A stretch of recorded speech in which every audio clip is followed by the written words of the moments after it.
अम्मा जो अपने नालायक बेटे के साथ किया वो हर कोई नहीं कर सकता है। अगर आपने इस वीडियो को शुरू से लास्ट तक देख लिया तो आप भी कहेंगे कि भला ऐसी कौन सी माँ थी जो ऐसा कर सकती है।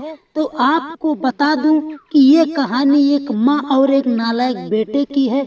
तो आप लोगों से छोटा सा रिक्वेस्ट है कि वीडियो को शुरू से लेकर अंत तक जरूर देखना, और चैनल पर नए दर्शक या मेहमान हो तो चैनल को सब्सक्राइब कर लेना और वीडियो को लाइक कर देना। तो चलिए इस ज्ञानवर्धक कहानी की शुरुआत करते हैं। एक औरत की हमेशा इच्छा होती है और चाहत होती है कि उसका पति उससे बेइंतहा मोहब्बत करे और प्रेम करे, लेकिन उस औरत की एक यही इच्छा थी और उसकी इच्छा भी पूरी हो गई। और वो औरत बहुत ज़्यादा खुश थी क्योंकि उसका पति जैसा वो औरत चाहती थी वैसा ही मिल गया था। फिर कुछ दिन बीतते गए, ऐसे जीवन चलता रहा, लेकिन उसके एक भी संतान नहीं थे। वह औरत काफ़ी ज़्यादा दुखी थी और उसका पति भी काफ़ी ज़्यादा दुखी हो चुके थे क्योंकि उनके एक संतान नहीं थे। इसलिए वो दोनों एक दिन एक सन्यासी के पास जाते हैं और कहते हैं कि महाराज जी आप कुछ उपाय बताइए, मुझे अभी तक एक भी बच्चे नहीं हुए हैं। आपको पता ही होगा कि लोग मुझे ताना मारते हैं और कहते हैं कि तुम्हारे पास बच्चे नहीं हैं, इसलिए मैं चाहती हूँ कि मुझे भी बच्चा हो और मैं हमेशा हंसी खुशी से रहना चाहती हूँ। तो आप कुछ कृपा कीजिए कि मुझे भी पुत्र सुख का प्राप्ति हो। फिर संत जी ने कहा कि तुम्हें बच्चा तो जरूर हो जाएगा और तुम्हारे हाथों के लकीरों में तो जरूर बता रहा है कि तुम्हें बच्चा होगा, लेकिन एक दुख की बात है बेटी कि तुम अपने पति को थोड़ी देर के लिए बाहर भेज दो और मैं तुमसे कुछ कहना चाहता हूँ। फिर वह पति सुनकर और बाहर चला आता है तो वह संत उस औरत से कहता है कि तुम्हें बच्चा तो जरूर हो जाएगा, लेकिन जिस दिन तुम्हारे बच्चा होगा उसके कुछ दिन ही पहले तुम्हारे पति की मृत्यु हो जाएगी। यह सुनकर औरत काफी ज्यादा दुखी होती है और कहती है कि मुझे अगर संतान की प्राप्ति होगी भी मेरे पति का अंत हो जाएगा और मुझसे ये दुख कैसे देखा जाएगा। फिर वह किसी तरह दिल मजबूत करके और घर चली आती है और जब घर में पहुंचती है तो दोनों हंसी खुशी से फिर रहने लगते हैं। और ये बात अपने पति से औरत नहीं बताती है क्योंकि वो चाहती थी कि मेरा पति दुखी ना हो। और फिर एक दिन ऐसा होता है, उस औरत के 2 महीने का बच्चा पेट में हो गया था और वो औरत काफी ज्यादा खुश होती है और अपने पति से बताती है कि आज मैं बहुत प्रसन्न हूँ और तुम भी ये जानकर प्रसन्न होगे और खुश होगे कि मुझे अब बच्चा होगा और तुम्हारे पास ये एक छोटा सा बच्चा होगा और हम दोनों इस बच्चे का आनंद लेंगे और सुखी जीवन यापन करेंगे। फिर आज के बाद हम दोनों का जीवन अब खुशियों से चलने लगेगा। और फिर वह पति भी ये देखकर खुश होता है और जब पति वहाँ से चला जाता है तो औरत को काफी ज्यादा तकलीफ होती है कि शायद ये बातें सन्यासी की झूठ तो नहीं है, मुझे विश्वास नहीं है और अगर सच होगा तो मुझे कितना बड़ा दुख होगा। इसलिए वो अपने पति से ये बातें फिर भी नहीं बताती है, कहती है कि मुझे ही दुख मिले और भला मौत को कौन टाल सकता है। जीवन में सब कुछ सत्य नहीं, लेकिन इंसान की मृत्यु जरूर सत्य है और वो अगर मृत्यु लोक में आया है तो मरेगा जरूर और जिसको जितना भी दुख लिखा होगा वो झेलेगा भी जरूर। इतना सुनकर और फिर सोचकर और महिला कुछ दिन टाइम आता है जब 2 महीने बचते हैं कि फिर उसके पेट से बच्चा दुनिया देखेगा। फिर वह औरत का पति एक दिन अचानक उसकी मृत्यु हो जाती है। ये सुनकर वो औरत काफी ज्यादा दुखी होती है और कहती है कि जब घर में खुशियाँ आई तो तुम मुझे छोड़कर चले गए।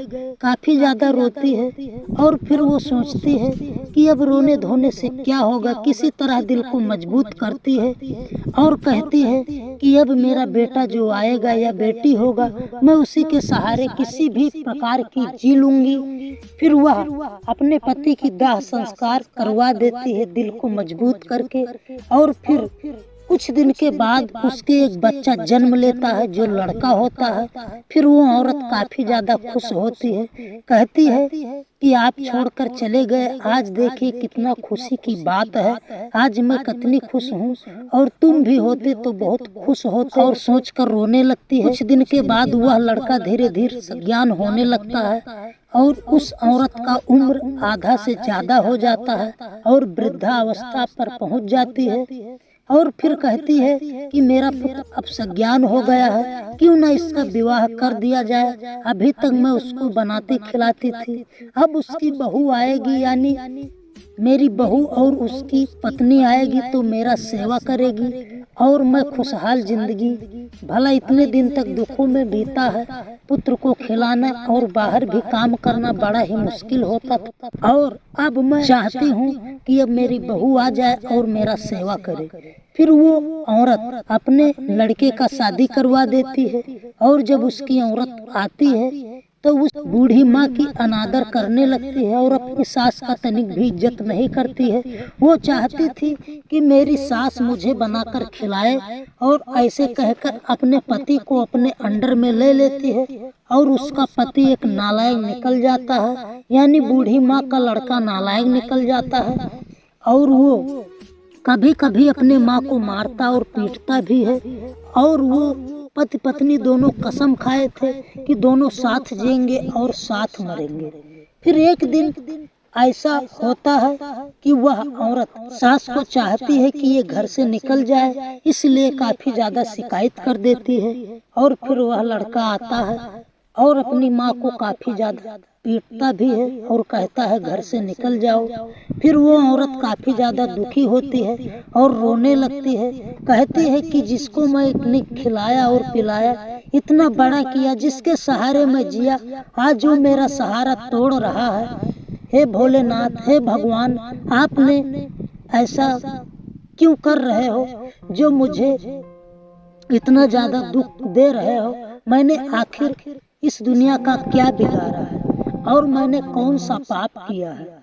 फिर इस बात को देखकर और सुनकर काफी ज्यादा वो तकलीफ में होती है। और एक दिन इसी बात को देखकर और भगवान भोलेनाथ मुस्कुरा रहे थे, तब माता पार्वती ने पूछा कि आखिर नाथ आप इतना ज्यादा क्यों मुस्कुरा रहे हो। तो भगवान भोलेनाथ ने सारी बात बता दी और कहा कि आज मुझे पृथ्वी लोक पर जाना है। फिर भगवान भोलेनाथ वहां पर पहुंचते हैं, क्योंकि वो औरत काफी ज्यादा भगवान भोलेनाथ का सेवा करती थी, इसलिए भगवान भोलेनाथ पहुंचते हैं और उस लड़के को अचेत कर देते हैं। और जब अचेत हो जाता है तो उसको सारा कुछ सुनाई देता है, लेकिन वो केवल उठ नहीं सकता था, ना ही कुछ बोल सकता था। फिर वह औरत उसको देखती है, जब सुबह उठती है तो उसको लगता है कि इसकी मृत्यु हो गई है और वो मृत्यु के हालात में भी होता है। तो वो औरत उसी के सीने पर चढ़ करके और जो औरत कसम खाई थी कि साथ जिएंगे साथ मरेंगे, वो शिकार से कुछ मिठान उतारती है और खाती है। फिर कहती है कि अब सुबह होगा तो रोऊंगी। फिर वो जब सुबह होता है तो रोने लगती है और चिल्लाने लगती है।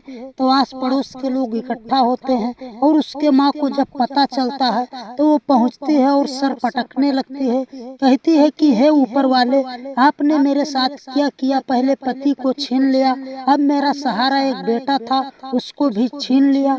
और रोने लगती है और सर पटकने लगती है, कहती है कि मैं अपना प्राण दे दूंगी अगर मेरे पुत्र को होश नहीं आया तो।